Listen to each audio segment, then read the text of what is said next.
नमस्कार. आज एक मी झटपट भाजीची रेसिपी शेअर करणार आहे. तर कढई गरम झालेली आहे. तेल घालायचं आहे. जिरं, लसूण ठेचलेला, हिंग पावडर आणि बारीक चिरलेला कांदा घालायचा. यानंतर बारीक चिरलेला टोमॅटो घालूया. थोडंसं मीठ घालूया म्हणजे टोमॅटो आपले चांगले नरम होतील, सॉफ्ट होतील. त्याच्यानंतर आपण मसाले घालायचे आहे. हळद पावडर, काश्मीरी मिरची पावडर, लाल तिखट, धणा जिरा पावडर घालून मिक्स करून घ्यायचं आहे. यानंतर वाटण घातलेलं आहे. हे वाटण बी भाजून घेतलेलं आहे. कांदा खोबऱ्याचं वाटण आहे आणि यामध्ये आलं लसूण सुद्धा आहे. थोडंसं पाणी घालूया मिक्सर धुवून तसंच आणि चांगलं कड काढून घेतल्यावर आता एक चिरलेला बटाटा घातलेला आहे. यानंतर मी उकडलेले पावटे यामध्ये घातलेले आहे. उकडलेले पावटे घातल्यानंतर भाजी झटपट तयार होते.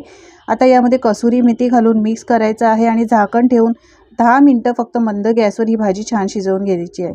भाजी छान शिजून झाली आहे. अर्धा चमचा किचन किंग मसाला आणि कोथिंबीर घालू भाजी छान मिक्स करून घ्यायची आहे. भाजीची रेसिपी कशी वाटली कमेंट्स करून नक्की सांगा. लाईक, शेअर आणि सबस्क्राईब सुद्धा करा.